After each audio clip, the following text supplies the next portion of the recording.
Welcome in, Bills Mafia. Welcome back to another edition of the Go Bills podcast presented by GoBillsPodcast.com. I am your host and founder of the page, Brett McDurphy. And today I am joined by a special guest, Nick Dale, who we will be talking and opening up about our battles with mental health. And I figured that this was a great segment to do right before a Bills game, especially a playoff game, because you know all the tensions that are at stake.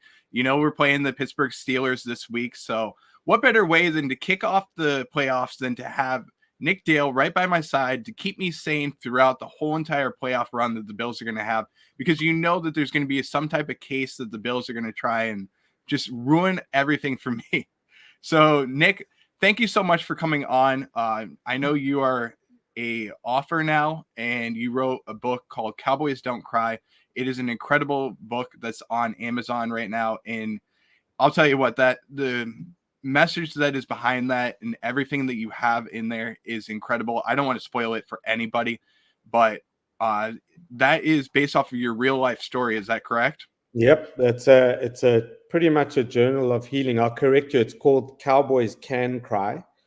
Um, yeah, it's a journal of healing that I wrote pretty much in real time, going through mental health crises and things like that. So my dad actually wrote a book in the 90s that's very similar in title to what you have there. It's called Cowboys Can Cry, but the Dallas Cowboys Can Go F themselves. Did you steal the Nice. title from him? No, and it's so funny because once my book went onto Amazon, I thought that I had this revolutionary title and it spoke for itself. And then you get onto Amazon, and then anything that's got the word cowboy and is listed on it, and there's a whole bunch of titles that are relatively similar. So given the chance, I probably would have called it something different. So I'm just kidding around when I make that title Yeah. difference. Yep. Basically the reason why I mentioned that is because for Bills fans, the Bills lost 2 straight Super Bowls to the Dallas Cowboys. So that's the joke that I'm making behind it. But we're going to keep this lighthearted. Obviously, that's how it is. Especially when I have a new guest that's coming in, I try and keep it as funny as possible, make it lighthearted, and just make the show fun. But we are talking about a very serious topic in place, that's mental health. And one of the biggest reasons I wanted to bring you on is because I wanted to open up about my battle with mental health. And we've talked on the phone a few times, and you've really inspired me to open up about it. And so is Mike Fortin, who is the Nickel City Mafia's CEO, pretty much. He runs the whole entire page. He led me to you, and I've never really opened up about my story. And this is something that has happened a few years ago, and I've never really thought that mental health was going to affect me throughout my whole entire life. And my story goes back to uh, when I had a really rough day. And I know you had some rough days when you're in your story as well. But talk to the viewers about what that day was like and how you managed to get through that day. Yeah, I mean, look, first of all, what you're speaking of is kind of, for me, the male journey, right? Like, I never ever thought that mental health would be anything that I would ever deal with.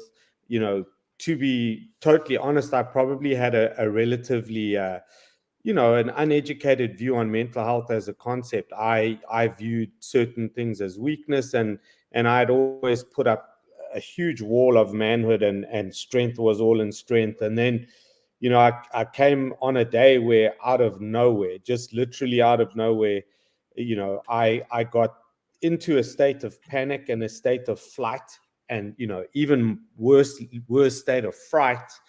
And it was all around, like, fatherhood. Am I doing a great job? Failure, all of these kinds of things. But it led me to literally being in my truck and feeling as if I was just going to drive it off the side of a cliff, right? Like, having this absolute state of terror that's so unexplainable and so foreign that I didn't know what was going on. And so, thankfully for me, I picked up the phone, right? And the first person that I phoned was my wife. She was away on a business trip, but she'd never ever seen me cry in her life, never even close. And she answered the phone, and I was in tears, just saying, "Listen, I don't know what's happening, but my brain is telling me some crazy things." and I'm about, to do something. And she was able to talk me down, and she was away on business, so she led me to get to the emergency room, and then the whole process started from there. But the thing about it is that, it, for me anyway, it came from nowhere. It wasn't something that I had to build up and I could kind of get my teeth into. It just one day out of the blue smacked me. And you know it's those moments where your life has a before and an after. And I've been dealing with the after ever since, and that's really what I wrote my book about. Yeah, I'm kind of in this a similar state of mind, but for me, it came down to I had one day where when I was young, I made a promise to a good friend of my family's, and the promise was that we would never, I would never touch drugs. And on a day where I was celebrating the engagement of with my wife, or my now wife, I should say, but the engagement, I decided to go to Daytona, and we decided to, with my buddy and I, that we were going to just have a good time. We were going to let loose, just forget about all the stress that I had going back home. And I decided that I was going to try some marijuana. And everybody thinks that that's not an excuse. There's not a reason to have a bad day. But it always brought back the memories of the two close people to my family that have tried marijuana, and one of them ended up passing away, and the other one was fighting a very hard battle with other drugs that they were taking. Hmm. And it ended up about a year later that that friend passed away too, to an overdose of fentanyl. And after I ended up trying marijuana, it, I had what was called Delta 8, which I took the equivalent of what 8 people would normally take. And I went into the state of funk where I ended up passing out, number one. I also ended up in the emergency room. And after that, I had a major panic attack. And Hmm. that day was one of the worst days of my life because I had to look at my father, I had to look at my mom, I had to look at my brother, my wife now, and I had to look at all these people in the eye and say that I made a mistake that was probably the worst mistake that I could possibly make, and I let them down after promising them that I would never touch drugs and I would never make a mistake like that ever in my life. And it ended up costing me close to $10,000. And ever since that mistake, I've been battling the after effect, just like you mentioned, Hmm. where the after effect is now I have to face my fears. I have to look them in the eye, and I have to live with the fact that I made this mistake. And it's hard every single day from here on out that I have to remember that day. And I think for a man, like you mentioned, you don't like to show your true colors of how you are and how vulnerable you are.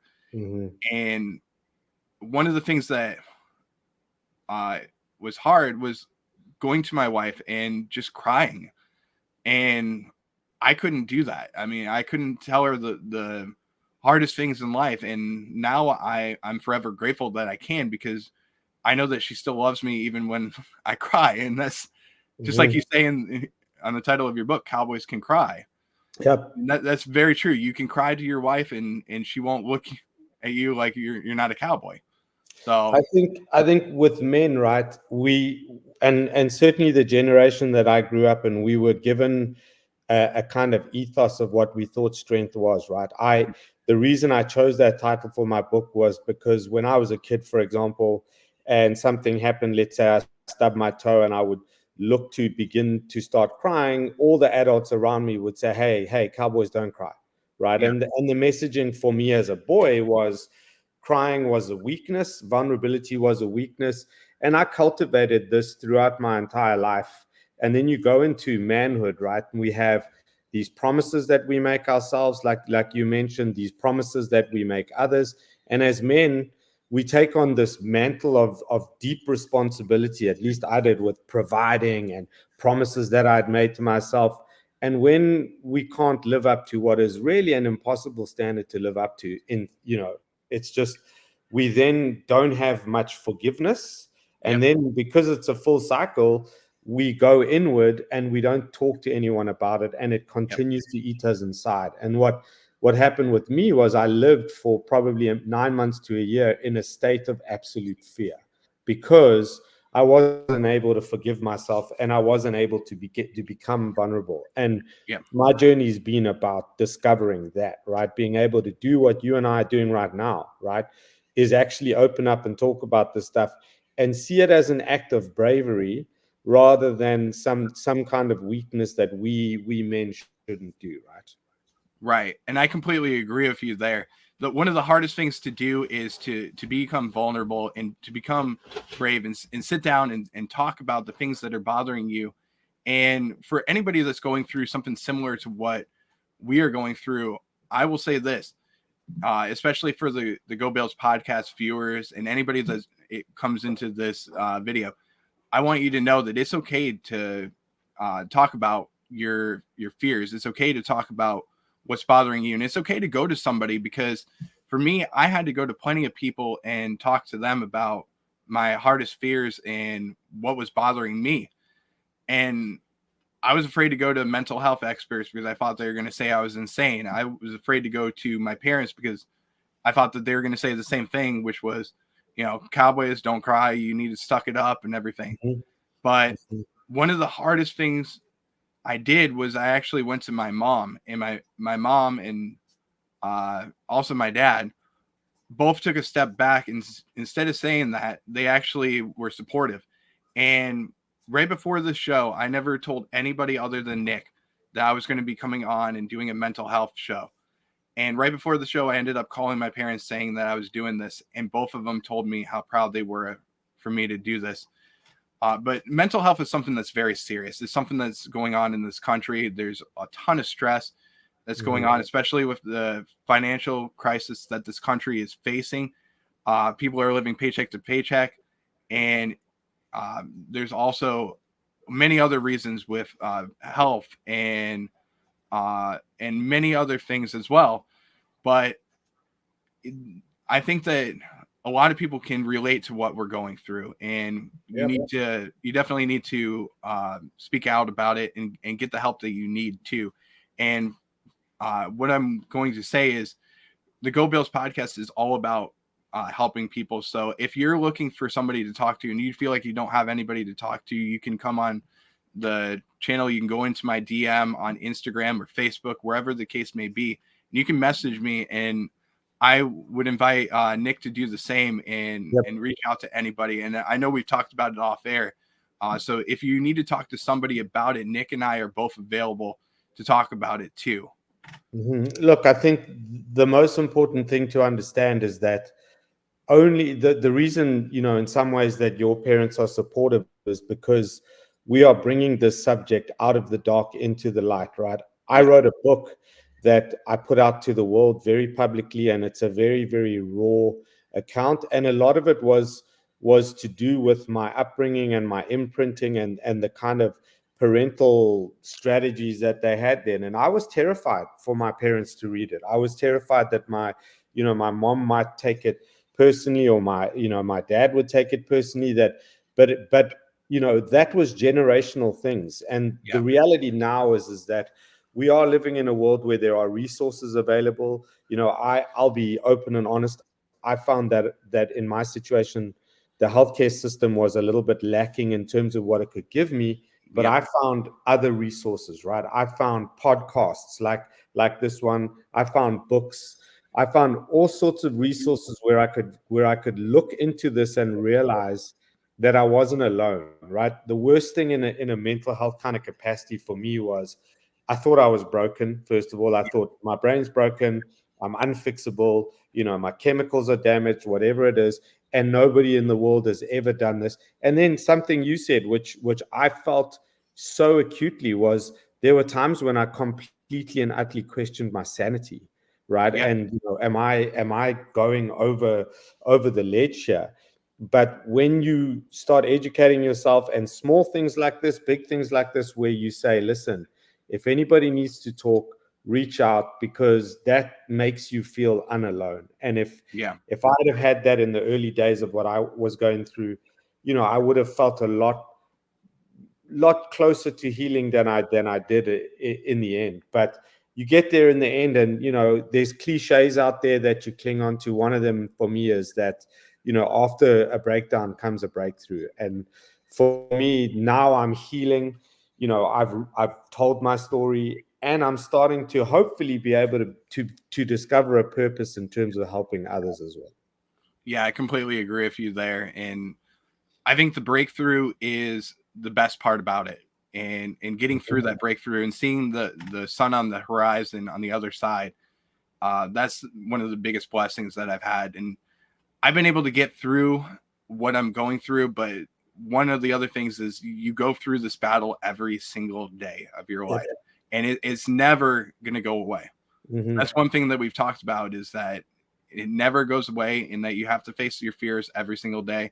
And you It's just a have tough thing to deal with. It's a it really tough really thing is. to deal with, because it isn't like you broke your arm and you know that in 6 weeks the bone is going to right itself, and you might have to do some rehab, and one of the books I read is talking about it as your shadow state, right? And it's been the hardest thing for me to go through, in knowing that the invasive thoughts that I have are going to come. But what I've learned is, what I used to do in typical masculinity, if you like, was fight, right? Say, get away, get away, get away. And, another saying that came up through my journey was, what resists persists, right? So what I've learned to do is sit with those feelings. I've learned to examine my thoughts and say, listen, dude, that's not even anywhere close to who you are as a human. Our chemicals get skewed, and we have random thoughts all throughout the day. Yep. And most of them are not even remotely true or even close to making sense. You think about dreams you have in terms of your subconscious mind. It's a whole jumbled up mess in there. And what I've come to in terms of my breakthrough is learning to trust myself as a human, and not defining myself by some of those invasive thoughts and those things that pop up. And like you say, that's your shadow. It's always going to be there. I think in a positive spin, it's there to keep you, on the right path, to build the strength, and for you to get to a place where eventually you accept it and it's part of who you are, but you're better for it. Yeah, 100% agree with that. Um, so one of the other things, Nick, I wanted to bring up is, and this is something that I know a lot of people struggle with, is incidences where they have, like, let's say they have a panic attack. Mm-hmm. And I know we talked about this off air, and I want to bring it up on air because I know a lot of people suffer from panic attacks. There's incidences where, let's say you're going through a tough event, and or something that's different, like a job interview or something like that, and you're nervous going into it, and you want to really calm your body down. And I want to know from you any tricks that you might have where you can try and calm your body down. I know that we talked about a couple for me, but I want to know a couple from you if you have any tricks to try and calm your body down. Yeah, one of the things that I use regularly, and I'll be honest, I used it before coming on here, right?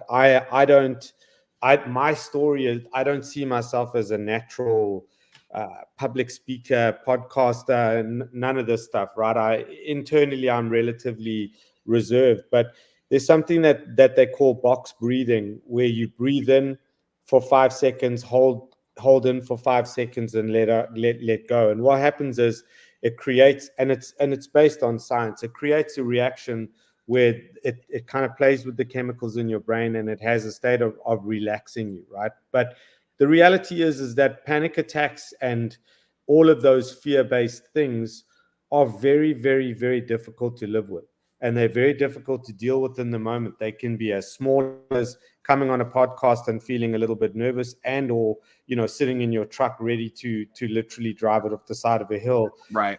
And what I've tried to do is go to the source of that, and look at fear as a concept, and look at the chemicals that happen in our body to create that fear state.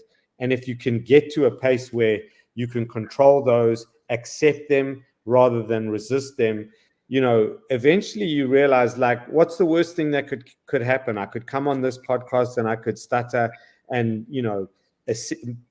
feel like I'm making a fool of myself, but No, people are more never. compassionate than that. And 9 times out of 10, the narrative and the story you've told in your head is just nowhere near the truth. So Yeah. try and control those thoughts, and just breathe. Honestly, breathing is something that is incredibly underrated. There's breath workshops that you can do. There, one of the my biggest lifesavers that I'll say, just and not necessarily in the moment, but as a life process now, is meditation for me. Yep. I feel like I almost am in touch with the divine in that moment. I'm able to kind of really go into a deeper sense and go inward. And that's helped me a lot to be calmer in these kinds of situations. Yeah. And you mentioned a couple of things where, in the moment, sometimes people feel like they're not breathing. And that's very hard to do. Mm-hmm. You feel like you're tight, you feel like you're stressed, and you just have to remember to breathe. One of the biggest things for me that this is a strategy that my dad taught me because I was nervous going on a flight one time and I was freaking out. There's a lot of people around me, and I don't like crowded spaces. That's one thing that really bothers me. But he taught me this strategy, and I'm going to show you with the camera here. You take your fingers and you put one finger together at a time, and you go Mm-hmm. through and you just look at your fingers the whole entire time, and it makes you relax a little bit more. And I'll tell you this: when we got through TSA, I was fine. I was back on, ready to go on the flight. I was excited. I was going up to see my family in New York, and it was the best feeling in the world getting on that flight. But I was afraid. I didn't want to be around all those people. I hated it. It was crowded. I was Mm-hmm. freaking out and everything, just feeling like, that panic attack of, you know, is something going to happen, and the fear of something that's going to happen when there's in reality nothing is going to happen, like you mentioned. It's irrational. I mean, panic attacks are an irrational response to chemicals, and really, it's because we used to be running away from woolly mammoths, right? And Yeah. so we needed that super sharp injection. One of the most sobering discoveries that I've had for me is that I've lived my entire life with these little fears, right? Fear of public speaking. I'm the same with you. The whole airport process, before I go, I'm getting all nervous. Social interactions, even just going to somebody's house and I haven't met anyone, I would build up all of these nervous feelings. And for 54 years, really what I was doing was just injecting fear-based stress Yep. hormone into my system. And then you do that over such a long period of time, and then you wonder why your brain short circuits at some point and Yep. says, hey dude, you've basically been giving me all the hormones that are supposed to be short-lived, and you're supposed to find a place of safety and they're supposed to reside, but Yep. because you found all these fears to fear in life, you've just kept throwing that at me, and at some point the brain short circuits and takes me through what it took me through. So for me, the biggest discovery here is, and I say this to people all the time, is you've got to look to control your chemicals, right? Yep. Understand that we have inbuilt chemicals that are there to handle certain responses, and the fear-based ones are supposed to be, you ran from the woolly mammoth back into your cave and you found safety and you calmed down and you Yeah. got back to normality, right? So I try very hard to think about the irrationality of it all, and before I go into a situation, talk to myself nicely and just say, dude, look, man, this is irrational. You know that nobody on this Yep. podcast is going to laugh at you and you're going to be No. embarrassed or anything like that. No. So you've got to start and then hopefully you learn to bring the better chemicals into your system, which is basically mental health ultimately at the end of the day. Right. And listen, I'm going to tell you this right now. Nobody's going to laugh at you for being on this podcast because you're the special guest. More than likely, what's going to happen is they're going to be laughing at me because I'm the one that's hosting this whole entire show and I'm making a fool out of myself. So don't worry about that. They're more worried about the person on the left rather than the person on the right. I'm going to tell you that right now. Yeah, nobody making any fools of themselves. Yeah, I will say this to your opening, with what the Bills have done this season with this up and down, I'm surprised that you've got that element of your sanity collected anyway to be in the playoffs now. So it's been a journey, that's for sure. It really has. I'll tell you that. And I mean, listen, it's a journey all the way up until, the game time. And then You know that 3 hours that you have where you're in fear and you're trying to run from Willie Mammoth? That's me every single time the Bills Yeah. play. It's insane. So Yeah, I've noticed you don't reply to my text when there's a Bills game on. You super in it. no, I pretty much do, but I got to be better about responding to text too. So that's one of the hardest things for me to do. I got messages from Mike Fortin, I got messages from Sean Kula. Pretty much everybody is messaging me, and it's pretty hard, but Part of it is protecting your mental space as well. Some of the yeah, things that I've also learned is that I am a people pleaser to the extreme. You yeah, know, I'm want to do everything for everyone, and then you kind of lose out on the self-care piece. So yeah, some of the things that I've started doing just on a normal practical level is learning how to say no to things. Like, for example, if I want to sit on my couch and watch 3 NFL games in a row, I want to be able to do that because that's what brings me joy, right? and right, and and not having to go off to some social event that I don't really want to be at and miss the football. Obviously, there's a balance in all of these things, but you have to start bringing self care into it. Men, we are so bad. I mean, I don't know about you, but I hardly ever go to the doctor. I hardly ever do checkups, yeah. and that's just in my physical being, let alone the mental state, right? So I'm learning. You just got to give yourself a break, forgive yourself, and practice, boundaries and self care too. Yeah, I completely agree with you there. But the problem with me is I live with my wife, so when I want to go watch a football game, if there's three football games that are on in one day, my wife has something that she's going to plan. She's got to make sure that we go do it and everything. So, This is the um, perennial journey. I have that too. yeah, hey, listen, there's journeys. There's days where I want to sit on the couch, I want to eat Cheetos and just relax all day. But she tries to keep me sane. She tries to keep me with You have any mentality. kids? I don't have any kids. I have a dog though. So just like you were mentioning before the show, my dog every single show makes a fool of herself. Makes sure that she makes her spotlight on the show. I have a Yeah. golden lab that's a year and a half. She's adorable. She's one of the cutest dogs you can possibly ever imagine.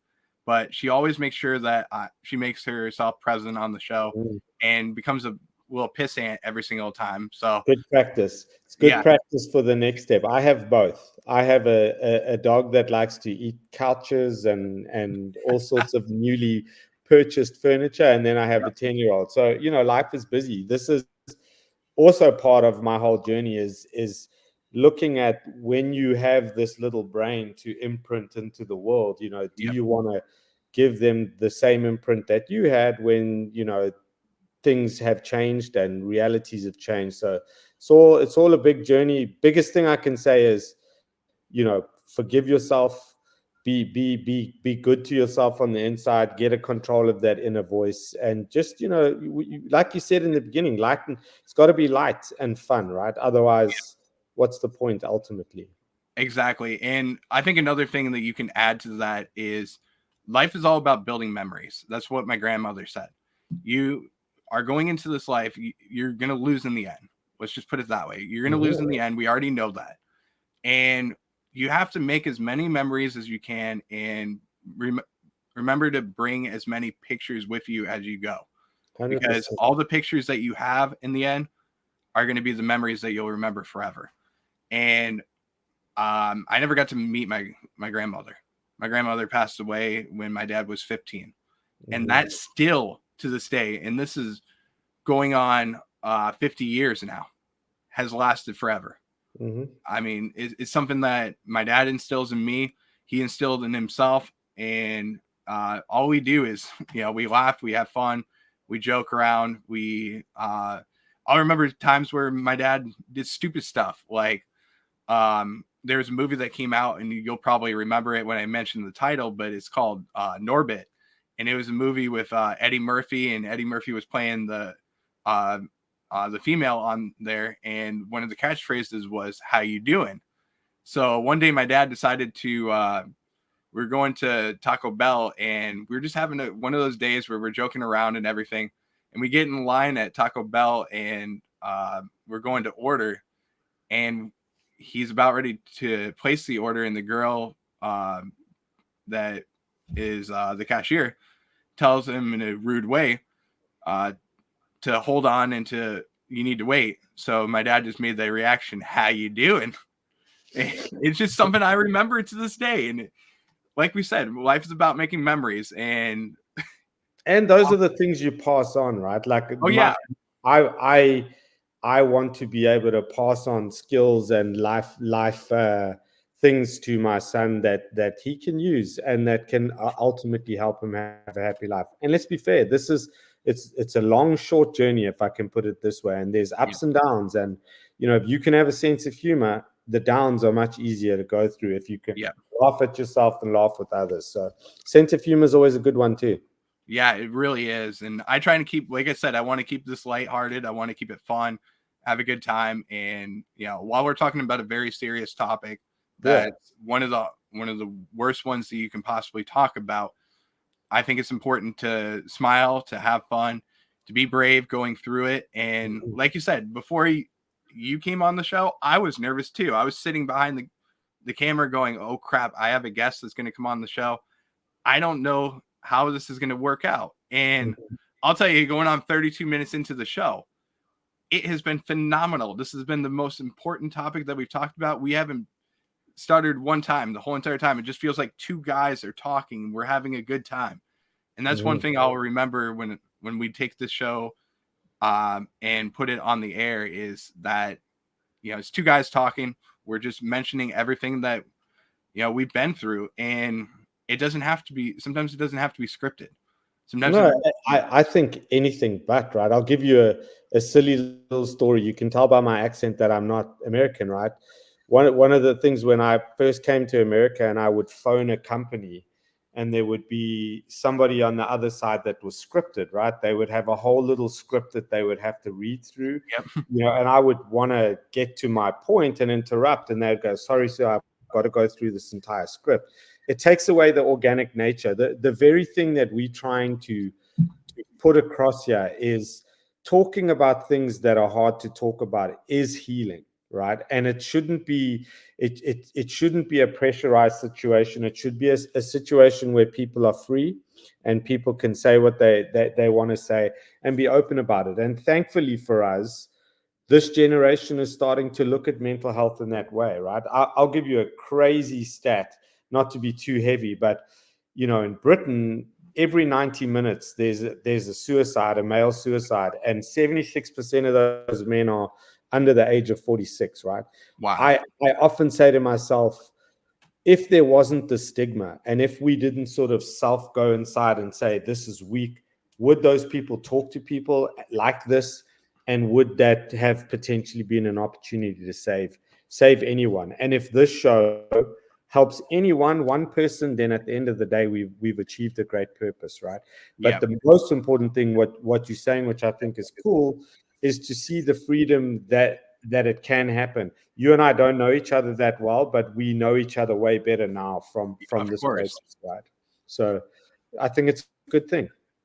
It's a great thing. And listen, I'm going to tell you this right now. I never would have went through the show without you. And I mean that from the bottom of my heart, because you really inspired me. You've taken me in under your wing. You gave me some of the best advice that you could possibly have off air. And you're giving me even better advice on air. And I probably would not have decided to talk about my journey. And, not a lot of people know this about me. I mean, I'm telling you, I haven't even told my best friends. I haven't told my mom. I haven't told my dad. I haven't told They anyone. do now. They know now. Hey, listen. Hey, mom. Hey, dad. Hey, best friends. Yeah. You know now that I suffer from mental health, and I'm okay with saying that. And I want everybody to know that you can talk about it. You can come out and say it. And even though I'm somebody that's on a podcast and I talk with my buddies that I have, and Nick or on here, Nick number one, Mike, Sean, Jake, all the guys on the AFC Summit, everybody that we have on our shows, you feel like, you're doing great. You feel like you're able to get through this, but I want you to understand that we are vulnerable. We are human beings. We suffer from things that you don't even know on the other side. I could be having the worst day possible, but you know what? When the cameras come on, I have to put away all that and I have to entertain you guys too. And that's hard to do. And most people don't understand when you're going through something like this, that you're number one. When I come on here, do I try and act a certain way? Absolutely not. I try to be myself. But some days I have to put on a new personality and I have to be an actor Mm-hmm. because I have things that are going on in my life that you don't even know about. And that's one of the hard things to do. Was So one I of want the to hardest things for me was having to continue to be professionally, minded. I was commuting to LA. I was going through the hardest thing I've ever been through in my life, and then was managing a team and would have to go in and at least on some levels fulfill the duties that life has for us, right? The reality is that everybody's going through something. And when it's your own thing, it, no matter how small, big, medium, whatever it is, it's big for you, right? And for me, I'll say to you that coming on here, it's vice versa, right? My grand dream will be that I can create some level of purpose out of the struggle that I went through. And this is already that kind of thing where it's, hey, publicly saying, guys, if you want to reach out. But even if it's not us, find somebody in your life that you can go and say, hey, listen, I'm going through something, because the very expression of it takes away a lot of its power. When you suffer that stuff alone, it holds a lot of power over you, and it brings about terror, shame, all of these emotions that honestly we shouldn't even be entertaining. yeah, you're exactly right. And I'll tell you this too. I know some people that are going to be like, why should I do this? Why should I go through it? Or maybe you'll say, I'll go through it and you're going through a struggle. Listen, there's been days where I take one step forward and I take three steps back. And there's days where I take three steps forward and one step back. It's okay to make the change. It's okay to, have a setback. We've all Mm-hmm. had setbacks, and I'll tell you this: I've had setbacks where I didn't feel like I was going to get back to where I was, and I hit my rock bottom. I did.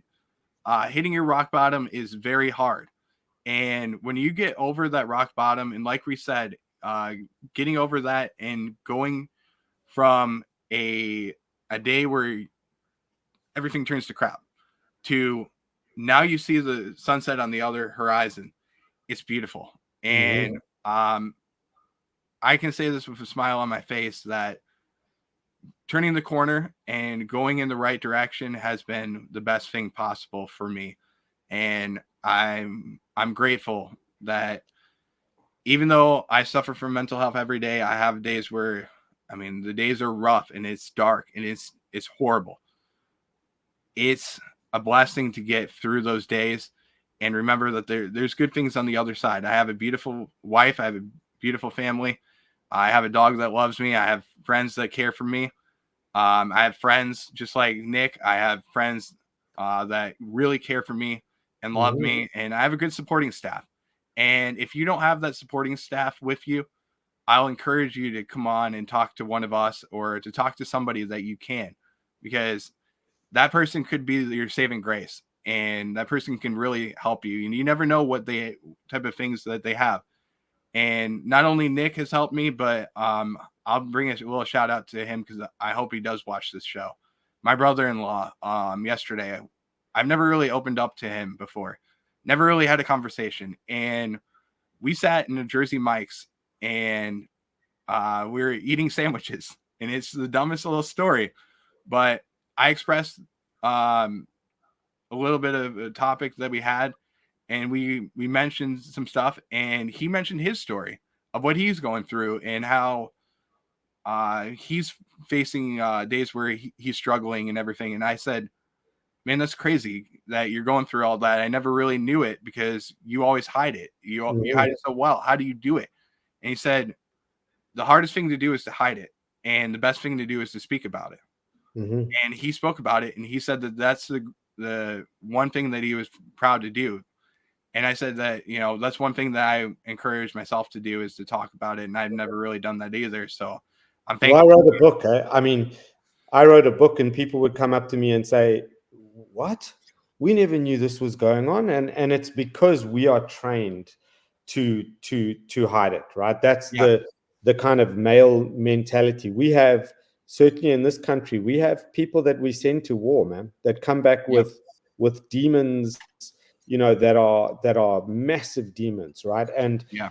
when you start keeping those demons inside, then there's a battle royale going on inside, right? And Yeah. without having somebody to talk to about that stuff, there's no, in many ways, there's no way of surviving that kind of stuff, right? But what we have to do as men is reach out to our brother like you Yeah. did, right? And say, hey, are you okay? Anything you want to talk about? Make it a safe place to do this, because we're all brothers in this. And Yeah. as men, we look at the world in a different way. We self-care in a different way, but the world is changing, and we want a brighter future for our kids and for the next generations. And look, I still have some of my vestiges of that kind of manhood imprint, but one of the things that I'll say, there's as much strength in vulnerability as there is in fight, right? Yeah. We make the fight noble, that hiding it and keeping it inside. As men, we kind of tell ourselves a story that that's a noble fight, and Yeah. it's noble not to unload all of our problems on other people. But I can guarantee you that people who care about you would far rather you share your stuff than hide your stuff. Yeah. 100%. Because trying to be macho is, you feel like you're brave, you feel like you're tough, you feel like you're this big bad person, just like Mike Tyson or somebody like that. You feel like you're one of them, that you can go out and beat everybody up, and you can be that type of person. But Mm-hmm. when you really show your true colors, and I think that's what you're getting at, is showing your true colors of how you really are, it's the most beautiful thing in the world. Mm-hmm. And True I'll, strength. I'll take True that. strength. I'll take the person that really shows their true colors rather than the person that tries to be macho any day of the week. Mm-hmm. Mm-hmm. But And again, that macho identity has been imprinted on us. I say this in my book. My grandfather came back from the beaches of Dunkirk in World War II. Came back deaf and broken, and the only thing that they had was fight. Winston Churchill screaming on the radio waves, fight, fight, fight, right? And so that's what they imprinted us with, right? It's a generational thing. It's not anything was right or wrong. We live in a different generation now. And, talking to people in an open, vulnerable way doesn't have to be, you know, something that we should shy away from. In fact, it's true healing if we can do that, and do it in whichever way is comfortable for you, right? Like whatever it is. Some people want to do it more, some people want to do it less. Just find somebody to unburden yourself to, because 9 times out of 10, those people will say, what, you going through something too? Me too. And suddenly you have a camaraderie, and then you yeah, can be there for each other. And that goes such a long way for the whole mental health epidemic that we're facing. yeah, I completely agree with you there. And my story, you might laugh at it and say, "Hey, listen, this kid took 2 gummies, he got high, he was the type of person that, you did all Well, there's that, no and, laughing. and it's not a laughing matter. That's something that seriously happened to me, and Well, I the think, thing for you, Norm, is more that you felt like you broke a promise, right? And yeah, as men, and listen, I speak as men. This is just general. Like, those laws of integrity, honor, duty, all those things that we're imprinted with. We don't want to break promises to people, yeah, and it affects us deeply when we do. And there's all sorts of other like pacts and agreements that we do yep, internally that really don't work for us at the end of the day, and they often cause us a lot of grief. I think self-forgiveness is one of my biggest things. I'm not anywhere near there yet. I yeah, still have days where I feel that I've got a lot to answer for, and like you say, the darkness comes. But again, somebody said something to me when I was going through my really darkest moments, that was, out of the darkness comes the light, right? So you yeah, can't have one without the other. And that story of recovery, and the fact that I can sit here and say that I've come such a long way, but I'm never at the destination as such. But that's made me stronger. It's made me be able to trust myself a little bit better, and self-trust, and learning that, hey, it's okay, and we're okay, and I'm strong enough to get through some things I didn't know that I was strong enough to get through Yeah, until I got through them, right? So complete. there's strength in all of it. Yeah, completely agree with you there. I'll end the story of how the story ended because I want viewers to know this. Um, when I was at this event happened at the Daytona 500, and I ended up before the event, I ended up eating way too much food. I went to McDonald's and we chowed down on, I'm not even kidding, 40 chicken nuggets, two large fries, and I had two large the chocolate shakes, and then I had a Big Mac as well. So I ate a lot of food, and I ended up getting high to the point where my stomach pretty much was feeling like it was about to explode. Hmm. So in those moments, going to the hospital and everything, and I was with my buddy, and I lost my buddy, couldn't find him. Um, I'm out of it so far that he couldn't even find me. He ended up walking from hospital to hospital in Daytona, which there's 7 hospitals within a 5-mile span. He walked to every single hospital trying to find me until my mom and dad called him up saying that I was at a certain hospital, and he ended up finding me. And it's incredible that I had somebody that loves me so much. And I want to mention this part because he'll be watching the show. He walked for miles and miles to try and find me because that's the type of brother that he would do. He wouldn't want to leave me alone. Hmm. And he ended up finding me. I was under a different name. He couldn't find me because they didn't use my real name. They ended up using a different name. And I don't know if that was because I was high and I used a different name and I couldn't just spit it out, but ended up finding me. And my mom and fiance at the time ended up coming all the way over from the other coast to come and find me. And I ended up reuniting with my family and facing them and talking to them and telling them that I'm sorry that I made a mistake was hard. And that's, the part of being vulnerable that you have to mention is you make mistakes and you have to own up to them. And I owned up to my mistakes, but looking them in the eye and admitting that I was wrong and that I broke a promise was hard. So I Yep. want to mention that to everybody that, it's okay to make mistakes, and it's okay to, And people are forgiving yeah, people because we all make mistakes, right? So at the end of the day, we create stories in our head and then we believe those stories. And 9 times out of 10, those stories are opinion, and they're created and they come from a sense of shame. They come from a sense of fear. They come from a sense of, and people are way more forgiving than that. And it's the trust that you earn from those moments and those people, like you say, you got a friend who was prepared to walk miles to find you. That's the good part of going through these things, right? And the truth yeah, is, you can't have a life without some kind of struggle. You just got to find a way to navigate it in a way that doesn't hurt you. yeah. 100% agree with that, Nick. One of the other things I wanted to mention is I know you're a football fan. I know you like talking about sports. This is obviously a sports podcast as well.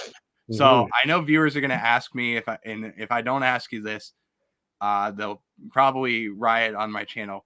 But you don't really have a sports team that you follow. Is that correct? Well, let me say this, right? I'm from South Africa. I grew up playing rugby.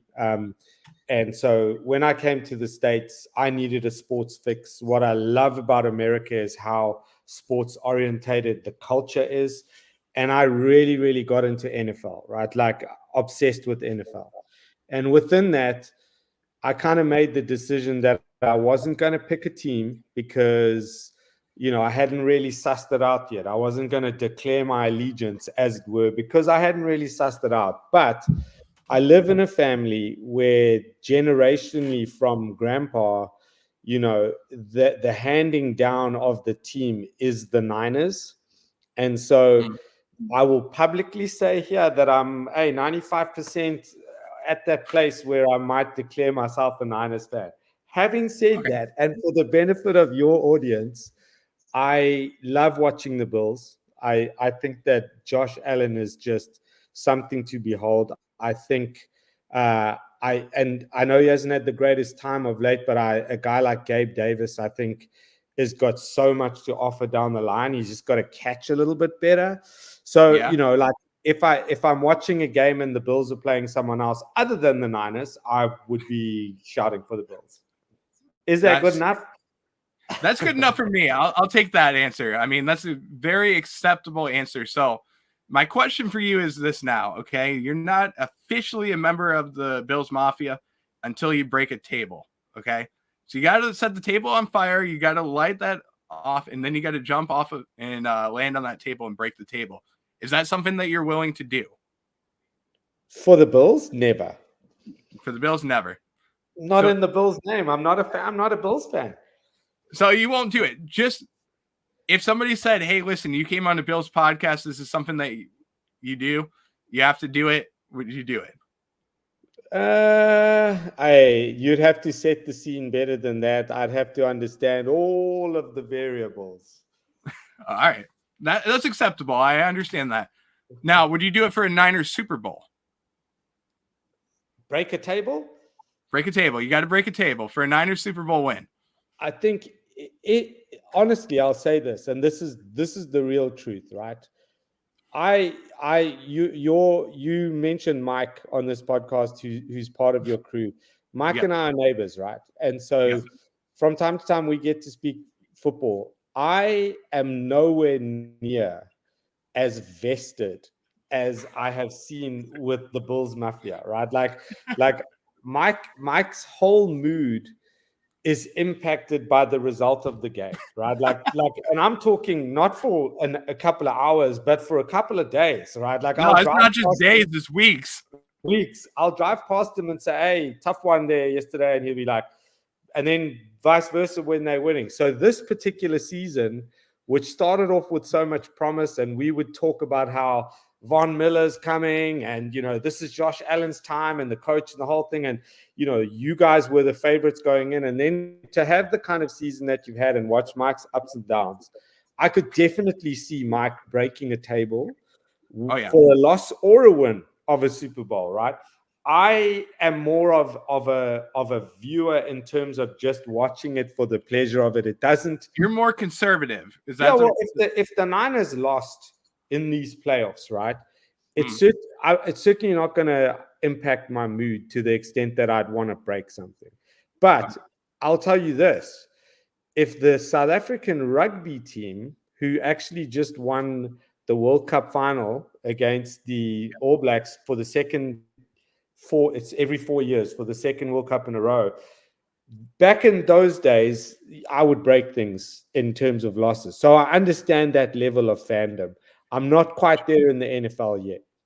So we got to get you there, okay? So Bills Mafia, you got to start sending messages to Nick, making sure that he gets there.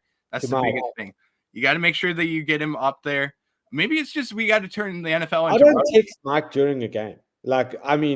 Every now and then we'll share our DraftKings pick, because I'll do the captain showcase where I pick a team for the week, and it's a $3 entry, and Mike will send me his and I'll send him his. But during the game, it's radio silent. And then if you guys have lost, I try and go the back roads that I don't even see Mike walking the dog because that's acceptable. I know how sad it is. So you guys are definitely listen. Let me say this as well, and something that you mentioned when you were talking about your dad's story about the Bills losing to the Cowboys, right?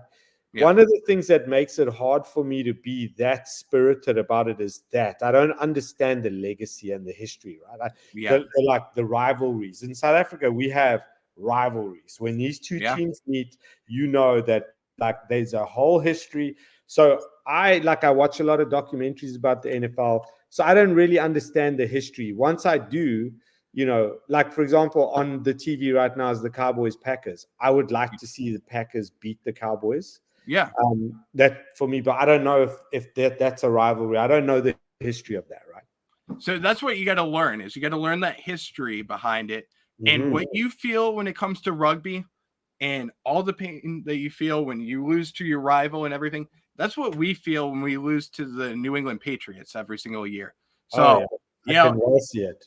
It hurts, it's hard and everything, but that's how we are. I mean, I'll tell you this. That's why I love it, though, right? That's Yeah. why, when I watch, like yesterday, for example, absolutely nuts to see the conditions of the Chiefs Dolphins game, right? Yeah. And whatever it was, -20 with the chill factor, and there's some Chiefs fan in the crowd with his shirt off, like, Hey, like that's Bills that Mafia level of, too. I'll tell you that. We yeah, do that that. level of kind of like support for your team. As somebody that likes sports as much as I do, I fully respect it. Like we have similar, my parents are British, so I support a lot of the British football, the Premier League. Mhm. I've been to games. In England, they separate fans. You sit on either side of the stadium because there's so Really? much. Like, oh my goodness! When you leave the stadium, they have a row of police on horseback separating the fans because Wow. they'll attack each other. So I understand that level of this is life. Yeah. I I haven't got there yet. Like I enjoy watching certain teams and I Yeah. enjoy watching certain players, right? I think, for example, to be specific to you, Stefan Diggs, right? I have a feeling that in this playoff run, he's due because Yeah. he's made a couple of little drops that is very uncharacteristic of him, but he's a super, super sensational player. I don't want to jinx it, but I think you guys have got a really good shot Hey. because you battle hardened, right? Like part Yeah. of the problem with the Cowboys is that they haven't had that level of struggle. I Yeah. think you guys, and again, the injuries and all that stuff that comes into it. But yeah, I think you guys are a good shot. Good Hey. shot. I I hope think that the Niners have got a good shot too, though. Just saying. I'm going to tell you this. I was about ready to say it. Bills Niners in the Super Bowl. That's the way that I want to see it. Just so that you can be happy, I can be happy, and then the Bills can win it in the end, so we can get our first Super Bowl. Then if that happens, we'll place a little friendly wager. If you need me to break something, I'm not going to break my dining room table. My wife will probably divorce me, but we can have some kind of wager We'll on do a that. friendly. We'll do a friendly little table or something like that we'll break. Something easy that you can Is break. that a Bills thing? Table breaking? Is that a tradition? It's a tradition. It's one of the biggest traditions that we have. We break tables before games. Bills Mafia, it started, I want to say in the early 2000s. That's when it started. And it's a crazy tradition. Once you're in, you're in. And, you break tables, you shotgun beers, you do crazy stuff. I won't mention Yeah, I all could of them. shotgun beers. I'm Hey, happy to shotgun a beer if you guys win. But I mean, the breaking of the table, like that's seems kind of random, no? no, it's pretty random. Trust me. We'll jump off of like school buses and stuff like that, light the tables on fire. Where before the game or in your house, or how does this all go down? Oh, this is before the game in the tailgates. That's how you do it. You drink a lot of beer, you eat a lot of chicken wings, and you decide that you're going to jump off of a table. And it's just the way that we do it. I mean, listen, I'll tell you this. The number one place to buy folding tables during an NFL season is Buffalo, New York, Yeah, I'm because we sure. break so many. Yeah, I will tell you that Mike is very specific about his chicken wings, right? Like Yes. I've Yes. been around to his house for a Super Bowl party, and I fancy myself as a little bit of a barbecue dude, and I did some wings, and they did not meet Mike's Buffalo standard. So I don't do wings anymore for Mike. We let his wife Rachel do it. Yeah, I'll tell you that. And Rachel's good. I mean, I've never met Rachel, but I've heard a ton of great things about her. Oh, And she got the chicken wings. The chicken wings were legit. I think that I watched the Super Bowl that the Rams won. I think yeah, that's where at his house. I can't even remember who they played. But was that yeah. New England or no? No, Rams. The Rams. I can't even remember. But yeah, that's when Matt Stafford won. Are Okay. you are you superstitious in the sense that you wouldn't declare on the show that the Bills are going to win the Super Bowl? I'm not gonna jinx it. That's what Yeah. I like to do. I'm gonna say this. This is what the Mike strategy that he's given me for the whole entire playoffs. The Bills will win by one or more points. That's the strategy that I'm going with. They're gonna win this They'll week by create one the or more. drama. Yeah, they'll create the drama. That's for sure. Yeah, we can't create the drama. We can't do that. That stays for the Nickel City Mafia side of things. That stays for the Red, White, and Bills channel that we have. I can't create the drama on here. That's how it has to be. So, uh, Oh, no, listen, I'll tell you this. And Mike, he knows it all about him. He is one of the coolest mans on the planet. He's one of the funniest guys. But like you said, he likes his chicken wings a certain way. He likes his food a certain way, and he does not love the pizza and wings out in California. He likes it when he Not at comes back all. to No. New York and gets the right ones. So I'm going to ask you this, Nick, and I'll end the show with this question because we're just about over the hour mark. Cool. What's your favorite places to go in California when you go out to eat? As far as we'll say pizza places first, we'll say chicken wings second, and then I always ask the third question because there's taco places that are around there that I know a lot of people like tacos too. So I want to know your favorite taco place too. I don't really have one. I'll tell you what my let's say qualifying process is. I look for beers, like a nice brewery that has got, you know, an IPA that I can discover for the first time. Obviously, got to have TVs with the game on. You know, my wife will tell you we'll walk into a Mexican place and I've got to position myself so that I can see the screen. I like burritos, and there's a place in Temecula called the Mexican Kitchen that does an amazing California burrito, which is all the fixings in a burrito plus French fries on the inside of a burrito. That's what a California burrito is. So that's kind of my go-to. But I like the Cali breweries. I like to have a good IPA while I'm watching. Yeah. And then I've got at Christmas, I just got a big green egg. So I'm smoking out back here most of the time. Oh, sounds good. I mean, I got to come to California and make sure that I'll come over there, see Mike, see you. And well, we right here. The whole cul-de-sac will welcome you with arms. I'll get some disposable tables outside Mike's house, and we can you can break them over his car, whatever you want to do. Yeah, whatever I have to do. I mean, listen, I know Rachel will be okay with it. That's all that matters. Yeah. You know? Is once you bring one Bills Mafia member to another Bills Mafia member, they know that it's going to be a crapshoot for. Oh yeah, no, I'm sure. Anyway, just a score update. The Packers are 7-0 up on the Cowboys.